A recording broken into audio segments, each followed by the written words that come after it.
Wild comeback, clutch mode si Jalen Brunson. Nabuhayan ng crowd sa dulo, pati si J.R. Smith napatayo. Napa-flex pa si Karl Anthony Towns.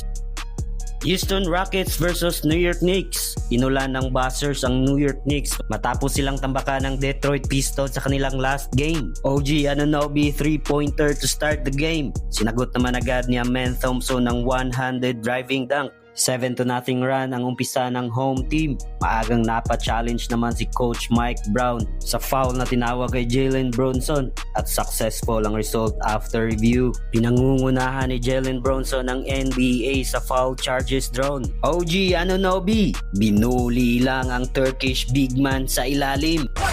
That sometimes they struggle at. Anunoby gets inside against Şengün and throws it down.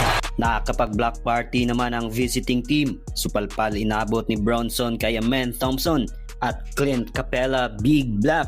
Nag-stare down pa kay Karl Anthony Towns.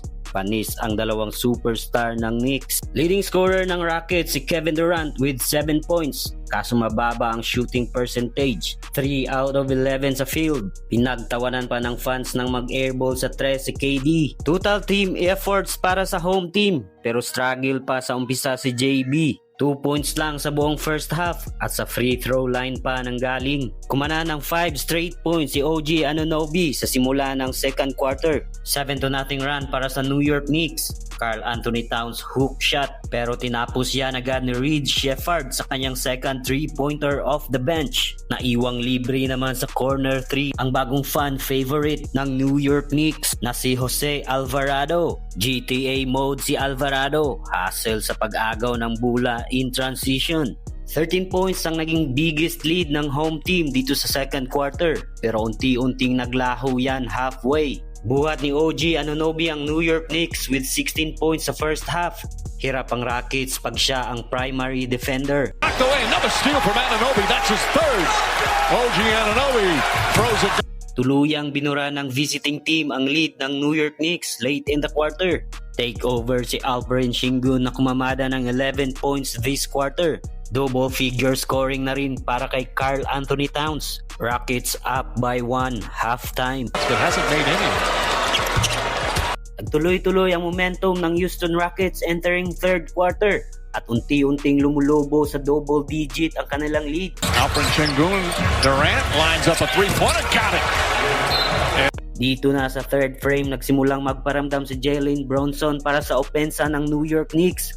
Kumamada ng 10 points at meron ng 12 points so far.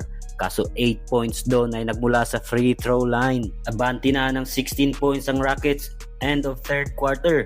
Biggest lead of the game. Beast mode si Karl Anthony Towns sa final frame. Napa-flex matapos i-posterize si Jabari Smith.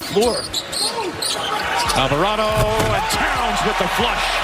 X-factor sa opensa ng New York Knicks si Landry Shamet na meron na ring double figure scoring. Threes after threes. Muling nabuhayan ang crowd ng magra ng home team. Pati si J.R. Smith napatayo after nitong tres ni Alvarado. Cross court Bridges. Corner Alvarado. Three-pointer. Got it! Unti-unting nabura ang 16 points lead ng visiting team. Napa-take over pa si Jalen Brunson. Brunson drives inside. Puts up the shot. It's good! Jalen Brunson. Jose Alvarado coast-to-coast reverse layup. At still, nanawi rin sa reverse layup ni Jalen Brunson to tie the game. Wild comeback.